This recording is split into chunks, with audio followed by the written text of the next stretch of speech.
Welcome again. Lovely to see you guys all here. Next on the stage we'll have Rob Cassedy, who is the General Manager for eBay Kleinanzeigen.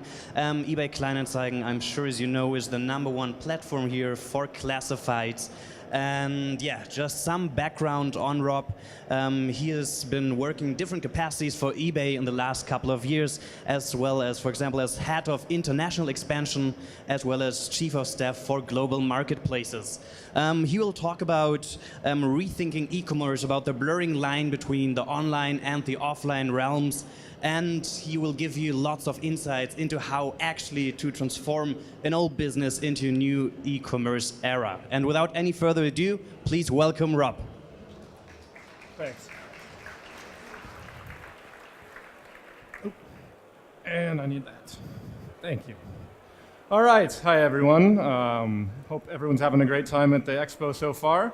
So figured I'd start with a quick intro on me. Yeah, I spent the last 12 years at eBay, which is honestly about 10 years longer than I initially had planned. So came out of business school, went into e-commerce at eBay for a couple years in the strategy team, moved out to London after that, spent some time as the chief of staff for Laurie Norrington, who was the head of eBay at the time. Then spent a few years building our international businesses, specifically focused on Russia, a lot of our unsighted markets, so actually building a platform to take eBay inventory put eBay inventory into the hands of buyers in all these sites that don't have the full eBay experience. And then spent a couple years on the core German business, actually leading our mobile commerce efforts. And then for the last 3+ years have been, I think it's been the most exciting experience for me at eBay, have been leading eBay Kleinanzeigen and basically taking this business from a hugely successful concept into what's become quite a massive business in Germany over the last few years. So that's a little bit about me. A little bit about eBay Kleinanzeigen. Hopefully most of you know it. We're Germany's largest online classifieds platform. And our purpose is really to make the internet, or make e-commerce more particularly, accessible to everyone. So we do that by really sticking true to our 3 pieces: free, simple, and local. Free, so it's actually free to list for all consumer sellers. Simple, anyone can list within 30 seconds. We try to make it so even my grandma can use it. And so it's really important to us that it's a super simple experience, so anyone, no matter how much e-commerce experience they have, can use eBay K. And then finally, local. So we've built the platform around local trading. We believe that's a really important piece of also keeping the business simple and really causing people to come together. And I'll touch a little bit on that later in the presentation. So what can you find on eBay K? The answer is pretty much everything. So we've got over 25 million live ads right now, which basically breaks down into about every minute 400 new ads are coming online, and we get about 800 replies per minute. And it's across almost anything you can imagine. So we've got roughly, our biggest category, surprisingly, is items related to babies. So strollers, clothes, etc. We've got about 6 million current live listings there. We've got 4 million articles of clothing and other beauty items. And on the other end of the spectrum, we've actually got over 300,000 jobs, got over 300,000 apartment listings, and close to 5 million car and car-related category listings. So you can pretty much find anything on eBay K, anytime, anywhere. About 70% of our traffic is mobile, and that's by far the fastest growing element of eBay K. So who comes to eBay K? Again, pretty much everyone. We have roughly 500 million visits per month, making us the largest site, at least in the IVF research. So, and with an internet population of about 60 million, getting 500 million visits a month is pretty crazy. It puts a lot of strain on our servers. What that boils down to is about 30 million unique users every month, which is roughly 50% of the internet population here in Germany, or at least the addressable internet population here in Germany. So pretty much, and if you look at kind of who is our user base, it basically mirrors the population. So it's men, it's women, it's older people, it's younger people.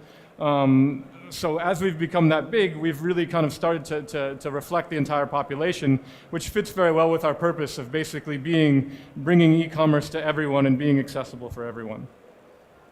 So what am I going to focus on today? Actually walking through those last 12 years that I've spent with eBay and kind of some of the thoughts that I've had on that, kind of where I see things are going. And obviously this is a bit skewed from a marketplace's lens. I mean, I've spent most of my career, or pretty much all of my online career, in marketplaces, but just wanted to walk through kind of what I've seen. And it's been kind of a crazy ride for marketplaces and for e-commerce in general, and where I think that will go in the future.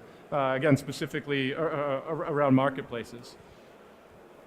So when I started at eBay in 2006, the internet was still fairly consolidated. So you had eBay, you had Amazon, you had a few other players. There was a lot of shopping comparison at that time. But there weren't a ton of, there was nowhere near as much choice as there was today. And at that point, I would say kind of marketplaces were sexy. It was cool. There were a lot of people coming to work on marketplaces at that time. It was considered, there was a lot of questions, hey, will we buy and sell everything on eBay? You know, flights, everything else. Obviously, it didn't work out exactly that way. And I would say the next few years, so starting in 2008 to roughly 2015, I would say marketplaces got a little bit less sexy during that time. And that was when there was this massive explosion of e-commerce sites. So basically, the new model then was to open a website, buy some traffic from Google, basically verticalize, build a retail experience. And so what you see is this massive explosion of it became easier for anyone to build a website. And we've gone from 10 million websites in the early 2000s to over 1 billion this year. So this massive explosion of the landscape. See the same thing, obviously starting a little bit later, just given the technology was a little bit later on mobile. So in 2008, when basically all of a sudden everyone wanted to build a website, everyone wanted to build an app, and we saw kind of this overwhelming number of offers come online. So what's happened between 2015 and now, kind of what's shaping the recent years, I would say there are three trends, at least in the minds, when I look at it from a marketplace's lens that I've seen. So the first being the massive increase in customer expectations, largely driven by technology. So customers basically expect to get what they want now. They expect to get it for free shipping. They expect to be able to return it simply, and they expect a very personalized experience.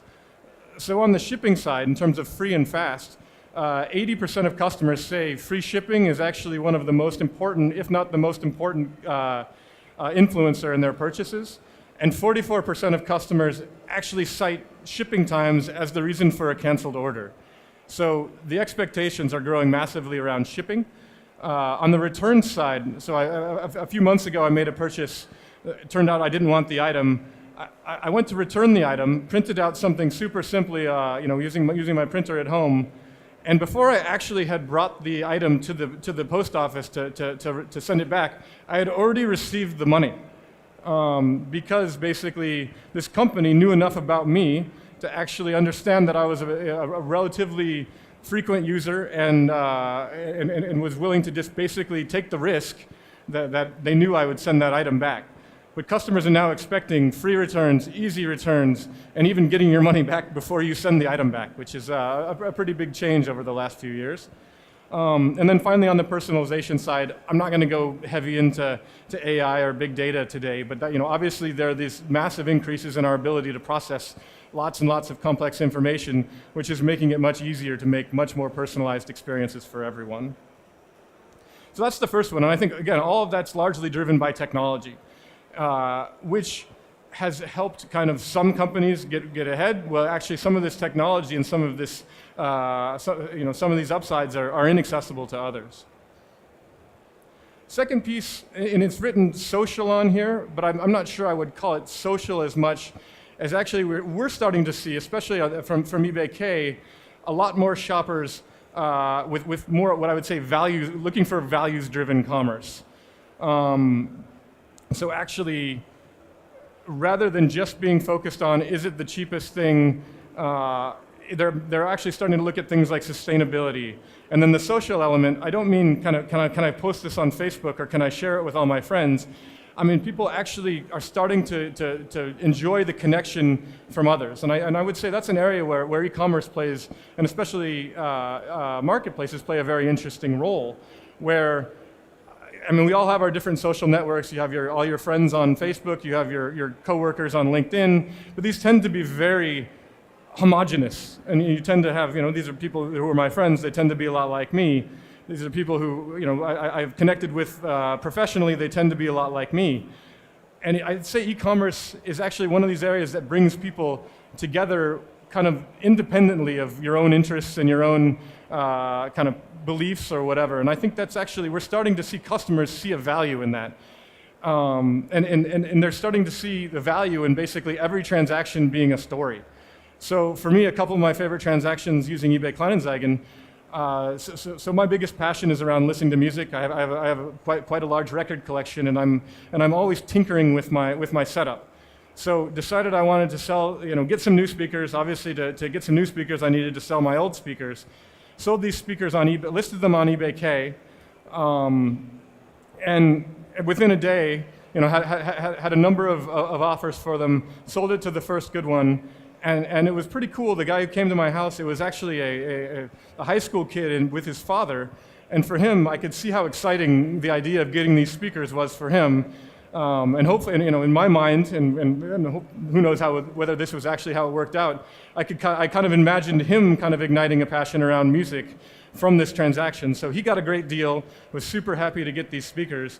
It felt pretty good for me. Not only I got some money, but also was able to really feel like I'm connecting with other people. And, another story around, so I have a 3.5-year-old son, and he loves Brio trains. So there was about 2 months where I seemingly bought every Brio train there was on eBay Kleinanzeigen, and each one of those came with a story. It was pretty cool to see the people who were parting with them. Often those were people whose kids had just kind of grown out of them, actually being pretty excited to see those were going to go to my kid, and kind of imagining these toys, which were a large part of their life, now playing a large part of our life. So we're seeing that actually and so recently we just hit our 750 millionth cumulative ad on eBay Kleinanzeigen, and to celebrate that, we asked our customers to share stories with us, and we were pretty amazed that we got over 2,500 stories in just a couple of weeks. And that's something that resonates, I think, especially with millennials, especially as you're looking at the younger audience. They really want to see more than just, the best price. At least the way that we look at it, they want to build a connection with other people. They want to feel a little bit more connected with the society, both from a people perspective, but also from a sustainability perspective. The final one, did I get it? Nope. Is local. Obviously, this fits nicely with eBay Kleinanzeigen, but I would see, I think that also as you look at this kind of evolution of e-commerce, there was this idea that everything is going online and everything is going to be shipped, and kind of local commerce will eventually die out. And honestly, that's clearly not the case. We're seeing that actually, I think we're reaching a point where things are starting to stabilize there. And one of the interesting things is you look across categories, actually there's still quite a number of categories that people actually like to shop local. Obviously, groceries is one, and that's picking up, but at the end of the day, some of that's about touching the items, some of that's actually just about being around other people and actually engaging in society. There are other things, even the ones that are the typical, the early adopters of online, so the books, movies, games, media. Even when you look further down into that and you look at some of the niches, like records becoming a lot more popular these days, the record store experience can never be the same online as it is offline. So building kind of a bridge from that offline, being able to say, ooh, do they have some of the interesting things I like, but also then tying that to actually the in-store experience, where there's a lot of, I think what we see is customers still saying, I like that in-store experience. I like to be able to ask a salesperson. I like to be able to flip through the records, or actually just be outside. Like standing in my house all day isn't exactly what I want. And again, this is largely fueled by the younger generation. So 58% of younger people, so 18 to 25, actually prefer to shop in a store. which is very different from older people. So when you look at people over 25, it's sad that that's considered older people. Sorry if I offended anyone. Anyway, so if you look at people older than 25, actually that shifts a lot. It's actually under 50% that actually want to shop in a store. And this is a bit of an American story, but I would say this really ties well with kind of, if you look at the baby boomers in the US, kind of the ideal was to be successful, move to the suburbs, buy a house with a yard and a fence, and never leave your house and have everything delivered to you. And that's actually very different than what we're seeing. A lot of the millennials and a lot of younger people today are actually saying, I want to live in a city, I want to be around other people, I value experiences as much as I value wealth. And we see that really changing attitudes towards kind of this online-offline blurring. And for me, that means the offline world is going to continue and will always play a very, very, very large role, especially when you couple that with the need for social interaction in that social trend. So bearing in mind all those three things, kind of where are we today? Interestingly, we're not that different than where we were 12 years ago. So if you remember a few slides ago when I talked about how the proliferation of websites, and basically you see that thing going crazy into 1 billion websites, what we haven't seen is actually customers starting to fragment their time. So we've seen the landscape fragment, but actually the customer usage. So this chart actually shows online time spent for 2015, 16, and 17. And then the three are the three biggest, so the top three players in e-commerce. So that's eBay, Kleinanzeigen, eBay, and Amazon. And the first interesting thing here is that actually that is roughly 60% in 2015, actually growing is higher in 2017.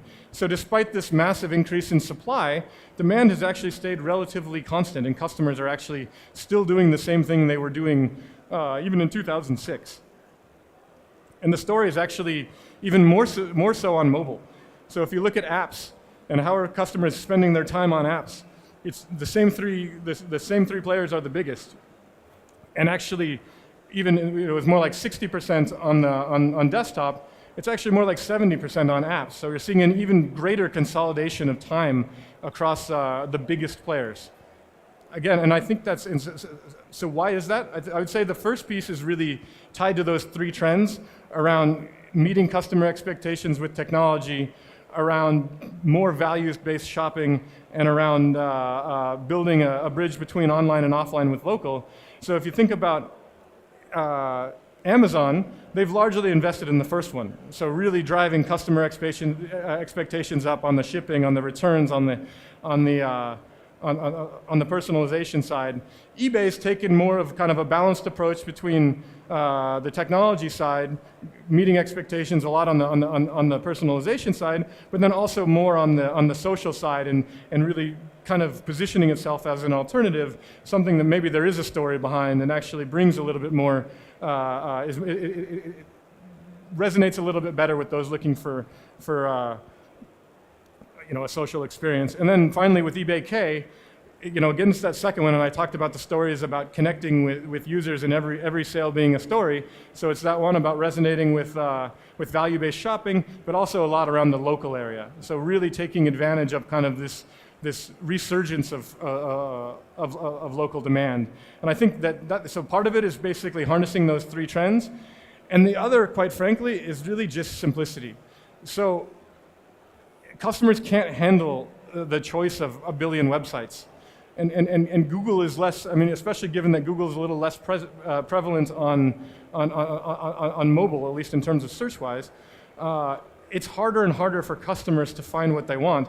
And so they're actually looking for one-stop shops. And what I would say is this doesn't mean that everything's going to one platform and it will all go to, it's a winner-takes-all entirely. But what I do think is actually, for every type of need, things are consolidating into just a few different players, which will actually serve the bulk of the market. So we're starting, this simplicity and the desire that I don't want to go through 9 million websites to find what I need is going to play out and continue to play out segment by segment. The good part is I think that breeds opportunity. So this chart shows e-commerce in Germany. So roughly 60 billion, or sorry, 60, roughly 60 euros, no, 60 euros anyways, of e-commerce in 2017. And if you break that out by where is that happening, roughly 50% of that is happening on marketplaces. So about 36% with multi-channel players and about 15% with pure players. And a couple things stand out. One is e-commerce in Germany is still relatively underdeveloped, so it makes up about 13% of the total GDP. So still quite a small e-commerce penetration, so that will grow, and that will probably that will grow, you know, a rising tide floats all boats. And the second piece is, despite the size of marketplaces in this chart, only 25% of sellers are actually using marketplaces. So there's an opportunity for more and more sellers to participate in what's the, you know, the lion's share of e-commerce. So what does that mean for marketplaces? Does that just mean, okay, we take eBay, we take Amazon, we take eBay, and that's it? What does the future hold? That's where I think things will change a bit. So what we've seen over the last few years, and this is kind of walking through that curve of when I started at eBay, marketplaces being, I would say, not very sexy, I'm sorry, being sexy, then over that time between 2008 and 2015, becoming not so sexy. I would say marketplaces are becoming sexy again, and you're seeing it not just in e-commerce, but also things like Uber, Airbnb, sharing economy. Marketplaces are emerging everywhere, and I would expect the same to happen within e-commerce. So a few years ago, if you look, you know, way back, this was the only, this is how I view the marketplace e-commerce landscape. So either horizontal or vertical. So are you focused on a specific type of product, or are you more general? And then what kind of customers are you looking at? Is it basically for the broad population, or is it for a specific set of customers? And I would say 10, 15 years ago, this was about the only one that existed. Maybe there were a couple of these, and there was eBay, and there was Amazon, and actually not even Amazon in 2006. It was really just eBay here, and maybe a couple smaller players. Then we started to see, you know, here in Germany, we have Mobile, you have the IS24, et cetera, building kind of these vertical marketplaces, and that happened over the last 10 years. You also started to see Amazon new entrants down here, Amazon, and then recently last year, so Facebook, and then an entirely new area emerge of basically marketplaces where in the past there was this idea that you really needed massive scale to be successful. Like you could not be successful if you didn't just sell everything to everyone as a marketplace. And I think better marketing targeting capabilities and are making it easier to achieve kind of a fluid ecosystem much, much faster. And we're starting to see the rise of these niche marketplaces, so focused around specific customer groups, sometimes more general, you know, using fairly general products. So with Facebook groups, often those are around, you know, very specific niche interests. At the same time, they use products that are built for a very mass audience. You know, and you have other companies like Kleiderkreisel, which are building very specific experiences for a very specific target group. In this case, tends to be younger women looking for clothing and accessories. So personally, I see this landscape continuing to grow, and more players coming in. Understanding, we've seen that. So obviously at eBay, we look a lot at kind of who's coming into the market, what are they doing. We've seen a lot of new marketplaces coming in over the last year or two. And honestly, that's exciting, because I think there's a massive amount of untapped potential in growing kind of, you know, for us around the used local trading, but just in general in terms of bringing more and more people, getting more and more access to e-commerce, both on the C2C side and on the B2C side. So what does that mean? I think it means looking across all these different players, and there's a lot of lenses. Again, you have these two lenses, you have those two lenses. Some are local, some are more national, some are more focused on C2C, some are more focused on B2C, but there's a lot of opportunity there. And so where in the past it may have been, okay, maybe a marketplace or two, I think the future looks much more like, okay, great to have I have my own website, but I also want to make sure my products are being distributed, and maybe that meant eBay, you know, a couple of marketplaces before, that might mean a lot more marketplaces going forward. And it's really about trying out different places to see what is the right fit between target segment, product, and the customers. So that's where I see e-commerce headed, or at least marketplaces headed over the next years. I see a lot of new entrants. Some of them will probably work, some of them won't. But I think there's going to be big opportunity for internet retailers and for retailers to actually harness again that large growth within a huge segment and to grow their businesses. So that's actually that's the bulk of my thinking. So I wanted to get a sense of, I mean, any questions? What do you guys think? Anything stand out? Anything where you'd say, actually, no way? And I wanted to throw it out there if there are any thoughts, questions, ideas. But for me, I would see, this is what, based on my last 12 years, kind of where I see the marketplace business model going. Thank you.